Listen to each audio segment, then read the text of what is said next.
आयुष कोमकर हत्या प्रकरण ताजा असतानाच आता अंदेकर गँगने आणखीन एक गेम केलाय अशी शक्यता पोलिसांकडून वर्तवली जाते। कारण काल कोंडव्यामध्ये जो काही गोळीबाराचा प्रकार घडला त्यानंतर गणेश काळे या इसमाचा या गोळीबारात आणि कोयत्याने वार केल्यामुळे खरं तर मृत्यू झालेला होता। या संपूर्ण प्रकरणामधले जे 4 मुख्य आरोपी आहेत या 4 पैकी 3 आरोपी हे थेटपणे अंदेकर गँगशी संबंधित असल्याचं आता पोलिसांच्या तपासातून उघडकीस आलंय। त्यामुळे हे सगळं जे प्रकरण आहे ते गँगवॉर मधून झालंय अशी शक्यता पोलिसांकडून व्यक्त केली जाते आणि तशाच बाजूने सगळा तपास सुद्धा सुरू आहे। विशेष म्हणजे या सगळ्या प्रकरणामधले जे आरोपी होते या आरोपींना केवळ 4 तासांच्या आतमध्ये कोंढवा पोलिसांनी अटक केली। त्यानंतर आज सुट्टीचं कोर्ट जे आहे ते ऑर्गनाइज करण्यात आलेलं होतं आणि त्यानंतर आता या कोर्टामध्ये सुनावणी सुद्धा पार पडली आहे। सुनावणीच्या वेळी यातले जे 3 मुख्य आरोपी आहेत या तीनही आरोपींना हजर करण्यात आलं होतं। त्याचबरोबर एक आरोपी या सगळ्यामधला अल्पवयीन आहे, त्याला कोर्टात हजर केलेलं नव्हतं। मात्र या तीनही आरोपींची आता सुनावणी पार पडली आणि सुनावणीच्या नंतर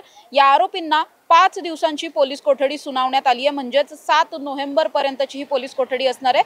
7 नोव्हेंबरला पुन्हा एकदा या सर्व आरोपींना न्यायालयासमोर हजर केलं जाईल आणि त्यानंतर पुढचा जो काही युक्तिवाद असेल तो सुद्धा केला जाईल। मुळात हे सगळं प्रकरण जे काही घडलं हे गणेश काळे हत्याकांड जे आहे त्याला मोठे धागेदोरे असल्याचं पोलिसांकडून सांगितलं जातंय। मुळात गणेश काळे हा वनराज अंदेकर खून प्रकरणातला एक मुख्य आरोपी असलेल्या समीर काळेचा भाऊ होता। त्याचबरोबर आपण जर बघितलं तर गणेश काळे याच्यावर सुद्धा आणखी काही 1-2 गुन्हे आधीचे दाखल असल्याची माहिती मिळते। मुळातच समीर काळे जो आहे त्याने वनराज अंदेकर खून प्रकरणामध्ये एकतर पिस्टल पुरवल्याचा आरोप त्याच्यावर होता। त्याचबरोबर ज्यावेळी वनराज यांच्यावर गोळीबार झाला, ज्यावेळी त्यांचा खून झाला त्यावेळी सुद्धा समीर काळे उर्फ सॅम नावाने खरं तर हा समीर काळे प्रसिद्ध आहे, तो सुद्धा त्या ठिकाणी हजर होता। त्यामुळे हा या प्रकरणातला मुख्य आरोपी आहे आणि त्याच्यावरच दबा धरून बसलेले हे 4 आरोपी होते। मुळात काल खडी मशीन चौकातून निघालेला हा गणेश काळे जो आहे तो रिक्षा चालक होता आणि त्याच्याच रिक्षाचा पाठलाग करत असलेल्या 2 टू व्हीलर होत्या। त्यापैकी एका टू व्हीलरवाल्या दोघांनी त्याच्यावरती गोळीबार केला आणि इतर टू व्हीलरवरती आलेले जे 2 जण होते त्यांनी कोयत्याने वार केले। हे वार त्याच्या चेहऱ्यावर, मानेवर, डोक्यावर वगैरे करण्यात आले आणि तो ठार झाला याची खात्री पटल्याच्या नंतरच हे सगळे आरोपी या ठिकाणून पळून गेले आणि पळून गेल्याच्या नंतर लगेचच आपण पाहिलं की कोंढवा पोलीस त्या ठिकाणी दाखल झालेले होते। डीसीपी शिंदे सुद्धा त्या ठिकाणी दाखल झाले। संपूर्ण पंचनामा झाला आणि अवघ्या 4 तासांच्या आतमध्ये या सगळ्याच आरोपींना अटक करण्यात आलेली होती।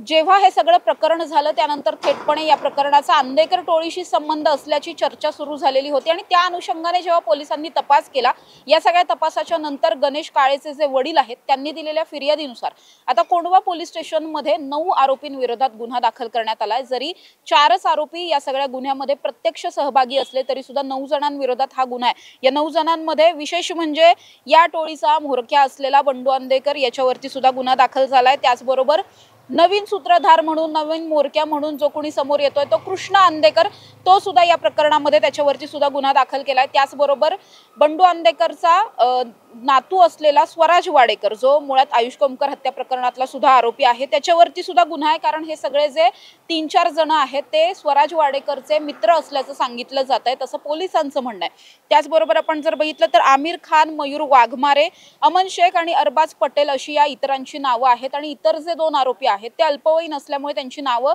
डिस्क्लोज करण्यात आलेली नाहीयेत।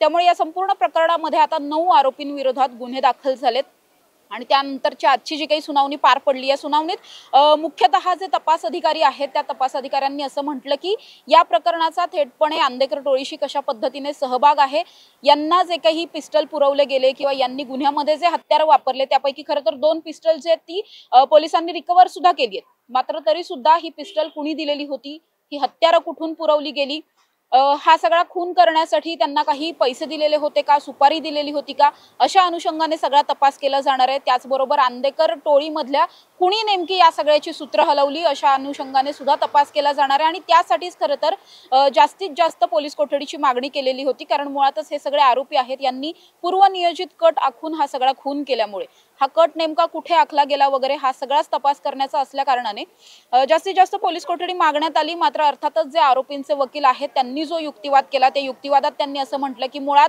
जे वेपन आहेत ते रिकव्हर आहेत, मग त्यामुळे आणखी जास्त कट कुठे रचला वगैरे हा सगळा तांत्रिक तपास आहे आणि त्यासाठी CDR काढणं असेल किंवा CCTV शोधणं असेल, या सगळ्यासाठी थेटपणे या आरोपींचा प्रत्यक्ष कोठडीत असणं काही फारसं गरजेचं नाहीये. त्यामुळे त्यांना पोलीस कोठडी कमीत कमी मिळावी अशा पद्धतीने आर्ग्युमेंट करण्यात आलं होतं आणि त्यानंतरच आता आपण बघतोय की 5 दिवसांची पोलीस कोठडी या सगळ्यामध्ये सुनावण्यात आली आहे. विशेष म्हणजे या सगळ्यामध्ये जे मुख्य आरोपी ज्यांना करण्यात आलंय ते टोळीचा म्होरक्या असणारा बंडू अंदेकर, त्याचबरोबर स्वराज वाडेकर आणि कृष्णा अंदेकर यांचा या प्रकरणाशी थेट सहभाग कसा आहे हेच शोधण्याचं काम आता पुणे पोलीस करताना आपल्याला पाहायला मिळणार आहेत. कारण आपण जर बघितलं तर या संपूर्ण प्रकरणामधले जे 3 मुख्य आरोपी आहेत, या आरोपींना कृष्णा अंदेकर आणि बंडू अंदेकर यांनी काही दिवसांपूर्वी झालेल्या शिवजयंतीसाठी आणि गणेशोत्सवाच्या जो काही सोहळा असतो त्यासाठी पैसे पुरवल्याची माहिती पोलिसांच्या तपासातून समोर आली आहे. त्यामुळे हे तिघेही जण आधीपासूनच कदाचित या टोळीशी संबंधित होते का किंवा आधीपासून हा सगळा कट रचला जात होता का,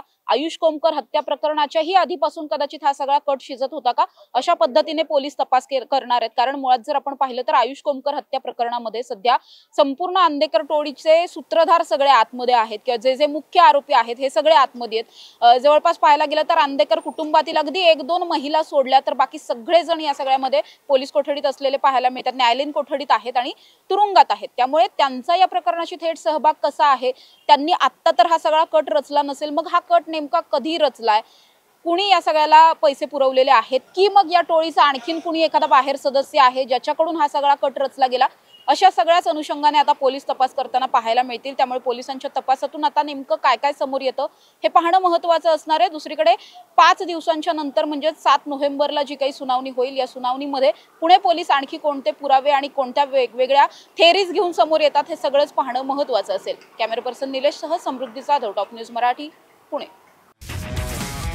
तुमची car, electric panel, data server आगीपासून सुरक्षित आहे का? नाही? मग आजच बसवा F protect temperature activated fire suppression device. यामध्ये आहे eco friendly non toxic pressurised liquid, जे आग लागल्यास क्षणार्धात ऍक्टिव्हेट होऊन आगीवरती मिळवते नियंत्रण. बसवण्यास अतिशय सोपे आणि सुटसुटीत टेकालिपचे एक दर्जेदार उत्पादन एफ प्रोटेक्ट.